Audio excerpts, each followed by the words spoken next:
भी दिख रहा है।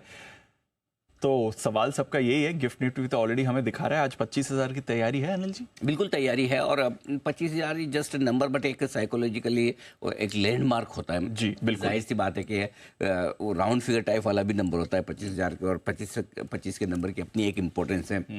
आई एम श्योर कोई बहुत ज़्यादा दूर नहीं है, आज हासिल हो जाएगा। हो सकता है खुलते ही हम हाई लगा लें, कोई बड़ी बात नहीं है। और क्यों न लगाएं, क्योंकि बाज़ारों का मोमेंटम बड़ा स्ट्रॉन्ग है।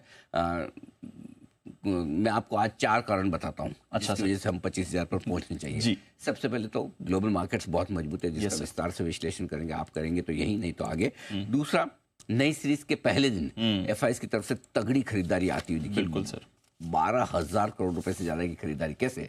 2,500 करोड़ के कैश मार्केट में, ठीक है, 4,735 करोड़ की खरीदारी, 4,300 करोड़ की खरीदारी इंडेक्स फ्यूचर्स में, 7,000 करोड़ के स्टॉक फ्यूचर्स। तो दीप करीबन 9,500 करोड़, 9,600 करोड़ की तो खाली स्टॉक्स की खरीदारी, और उसके ऊपर से इंडेक्स, यानी 13,000 करोड़ के आसपास की डायरेक्शनल खरीदारी अपने आप में बहुत बड़ी है। और उसके साथ साथ लोकल फंड्स ने भी खरीदा है, ऐसा नहीं खाली पहले दिन उनकी भी 2700-2800 करोड़ की खरीदारी है। तो मतलब यह हाल है कि सबको लेना है, वैसा हाल है, क्योंकि लोकल फंड्स को भी लेना है, जो बजट के बाद इंतजार में बैठते हैं कि करेक्शन कितना मिलेगा, क्या मिलेगा, ये तब लेंगे। कुछ लोग कैश में बैठे रहे, कुछ लोग प्रॉफिट बुक करके बैठ रहे। दूसरा, बजट के बाद आपका करेक्शन जितना सोच रहे थे उतना आया नहीं, ठीक वैसे जैसे इलेक्शन के बाद उतना नहीं आया। तो अब क्या है, कैश सबके पास है, लेना सबको। अब ये हो गया, एफआईएस को भी लेना है और लोकल्स को भी लेना है, और सब ट्रेडर्स इन्वेस्टर्स को भी अब शुक्रवार के ब्रेकआउट के बाद लेना है। करेक्ट। तो इसलिए आज 25,000 के पार होने की संभावना पूरी है। आईसीआईसीआई बैंक और बंधन ने वीकेंड पर अच्छे नतीजे पेश किए, नंबर्स बढ़िया हैं, तो नंबर से भी जोश है। लाइफ टाइम हाई पर बंद हुए हैं हम शुक्रवार को ऑनेस्टली ना मैंने न शायद ही किसी ने उम्मीद की होगी कि आज ही लाइफ हाई बना लेंगे। ये जरूर है कि नई सीरीज की शुरुआत में हम लगातार कहते हैं कि सीरीज की शुरुआत में एकदम बाजार हल्के हैं, रोल ओवर्स कम हुए हैं, राइट, ओपन इंटरेस्ट कम है, बढ़ने के लिए बढ़िया जगह है। तो लेकिन एकदम से हाई बना देंगे इसकी संभावना कम थी, लेकिन बाजार ने टेक्निकली बहुत स्ट्रॉन्ग ब्रेकआउट दिया है, ये अपने आप में एक अच्छा संकेत। और दूसरी बात दीप, जो हम कह रहे थे अगस्त की सीरीज में निर्णायक मूव बताना मुश्किल काम है, वेट एंड वॉच वाली सिचुएशन है। 5 बार पिछले 10 सालों में पॉजिटिव रही है, 5 बार नेगेटिव रही है। पिछले 5 सालों में 3 बार पॉजिटिव रही है, 2 बार नेगेटिव रही है, ठीक है। लेकिन अब सीरीज के पहले दिन अगस्त की सीरीज ने अपना निर्णायक डायरेक्शन दे दिया, और ये सीरीज अब आप पॉजिटिव साइड पर लेकर चलिए। क्या बात है, क्योंकि आपको एक डायरेक्शन मिल जाता है, डायरेक्शन का इंतजार था। और कई लोग कह रहे हैं कि भाई आप तो अचानक से फ्राइडे को तेजी में आ गए, करेक्ट, तो उससे पहले आप तो कॉशियस होने की बात तो बिल्कुल कर रहे थे। बजट के पहले हमने कॉशियस होने की बात की, तो आपने देखा भी 24,850 से 24,075 आया भी, और उसमें भी स्टॉक्स में तो करेक्शन अच्छे खासे हुए। तो जहां एक बड़ी इवेंट के पहले हल्का होना था करेक्शन, और मैंने ये भी कहा था कि साल 2 साल का व्यू है तो आप कमेंट्री इग्नोर कीजिए, ये तो जिनके 2-4-5 दिनों का। तो लेकिन जहां बाजार करेक्शन पूरा करेगा या जहां ब्रेकआउट देगा, वहां पर आपको व्यू उस हिसाब से बनाना है। तो इसलिए हमने शुक्रवार को आफ्टरनून वाले सेशन में कह दिया कि ये बाजार नया हाई बना रहा है, और अब आप इसमें मंदी में मत रहिए। और मैं बताऊं आपको, जो शुक्रवार को मैंने रील डाली थी, मंदी खत्म तेजी शुरू, कुछ घंटों में ही दीप मिलियन से ज्यादा व्यू हो गए, घंटे भी नहीं लगे। सो जहां चेंज होगा, जहां पर लगेगा कि करेक्शन, जैसे फॉर एग्जांपल शुक्रवार को हमने ये भी कहा कि बैंक निफ्टी का करेक्शन अभी भी कंप्लीट नहीं हुआ है, बैंक निफ्टी में अभी भी सिग्नल नहीं आए, मंडे को आएंगे। जब जैसा आएगा वैसा बताना पड़ेगा, क्योंकि ये मार्केट है। मेक नो मिस्टेक, जैसा हम बोलते हैं वैसा मार्केट नहीं करता है, जैसा मार्केट करता है वैसा हम बोलते हैं, है ना। मार्केट जो करने वाला है वो हम बता। सो आई थिंक इसलिए बजट के पहले सावधान होने का डिसीजन भी ठीक था, नहीं तो आपके कई सारे स्टॉक्स ऐसे हैं 15-15, 20-20% करेक्ट भी हुए हैं, तो पोजीशन हल्के रखने में आज भी आपको फायदा। क्या फर्क पड़ता है, आप बजट के पहले भी 24,850 पे थे, आज भी 24,850, तो आपको शुक्रवार को मौका मिला ही है, अगर आप एंट्री कर पाए। सो फॉरगेट कि अगर आप 24,400-500 पे नहीं भी घुस पाए, तभी 24,800, 700, 600 पे तो मिला ही है मौका, आराम से ले। तो ऐसा। और फिर दूसरी बात ये है, जब क्लैरिटी हो आपके पास खरीदने की, तो क्या फर्क पड़ता है आप 200 पॉइंट ऊपर ले रहे हैं या नीचे ले रहे हैं।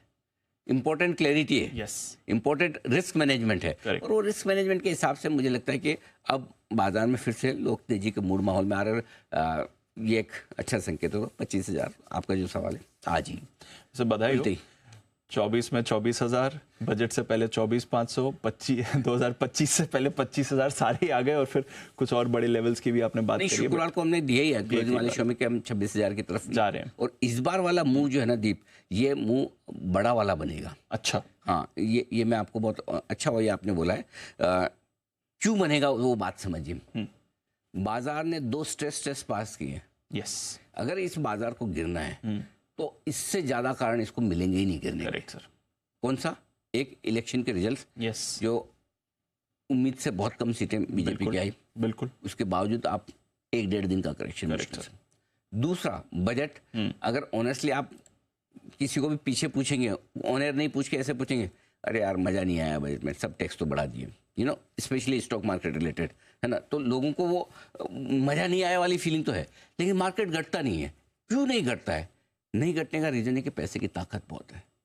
पहला, आपको पूरा लिक्विडिटी सपोर्ट है। लोकल फंड्स के पास भर भर के कैश पड़े हैं। 1.5 लाख 2 लाख करोड़ रुपए का कैश पड़ा है मार्केट में, जो लगने को तैयार है। करेक्ट। या तो क्या कि सप्लाई कहीं जोर से आए, आईपीओ आए, क्यूआईपी आए, प्रोमोटर स्टॉक भेजे, तब तो अलग बात है।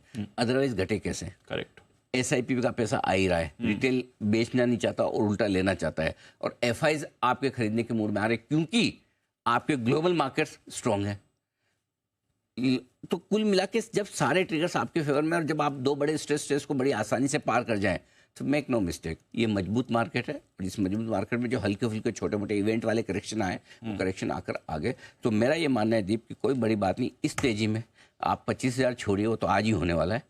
इस तेजी में आप 26,000 की तरफ तेजी से बढ़ेंगे, 26,000 की तरफ तेजी से बढ़ेंगे। और मैं आजकल बड़े टारगेट्स क्यों नहीं रहा हूँ कि एक जमाना था मैं 12,000 पे 21,000 के टारगेट निफ्टी के देता था। हमने बात करी थी। वक्त की बात है। और क्यों नहीं देता, उसका रीजन ये दीप कि हम जिन लेवल्स के आसपास हैं, 3 साल 5 साल का व्यू बहुत क्लियर है, पॉजिटिव है, लेकिन इन लेवल्स पे जब वॉलेटिलिटी बढ़ सकती है तो हम 1,000 पॉइंट, 500 पॉइंट, 1,500 पॉइंट को उस हिसाब से लेके चलेंगे। जिनका 3 साल और 5 साल का व्यू, उनके लिए न 25,000 इंपॉर्टेंट, न 24 न 26। करेक्ट। आप तो छोड़ दीजिए, आप दिमाग ही मत लगाइए। करेक्ट। लेकिन जो पोजिशनल ट्रेडर्स है, पोजिशनल इन्वेस्टर्स हैं, जो 4-6 महीने 4-6 हफ्ते के हिसाब से पैसा लगाते हैं, उनके लिए 1 एट ए टाइम ये अप्रोच बाजार की सही है। जिस वक्त जो अप्रोच सही है, उस अप्रोच के साथ हम आगे बढ़ेंगे। इस वक्त अप्रोच ये है कि एक लेवल को आप जब पार करते हैं, व्हाट नेक्स्ट, सपोर्ट कहाँ गया, अब किसके नीचे जाएगा तो हम खराब होंगे, और जब तक उसके नीचे न जाए तो हम बढ़िया कहाँ हैं। करेक्ट। ये चीज ध्यान में रखने की जरूरत है। आप देखिए, पूरे बजट के बाद जितना जोर लगा लिया, 24,300 के नीचे नहीं हुआ ना बंद। करेक्ट। नहीं हो पाया। 24,275 प्रिसाइजली हमने कहा था, जब तक उसके नीचे बंद ना हो तब तक मंदी नहीं होगी। Correct. और एक भी बार पिछले 5 दिनों में हमने ट्रेंड को न्यूट्रल नहीं किया है, पॉजिटिव ही रखा है। Yes. ट्रेंड पॉजिटिव रहा है क्योंकि ट्रेंड बदला ही नहीं है मार्केट बदला है। सो इसलिए मेरे ख्याल से मजबूती के साथ बने रहें, डटे रहें, और फिर से जो थोड़ा बहुत आपका कॉशियस मूड था रिस्क मैनेजमेंट के हिसाब से हल्का फुल्का, अब बाय ऑन डिप्स की स्ट्रेटजी में फिर से आ जाइए। डिप मिलेगी, खरीदना है, बात करता हूँ। डिप मिलेगी, खरीदना है। बाय ऑन डिप्स की स्ट्रेटजी अब आ गई आपकी फिर से। ओके, चलिए। आपकी पसंद के mid cap small cap share खरीदिए और बाय ऑन डिप्स की स्ट्रेटजी। सुपर्ब, चलिए।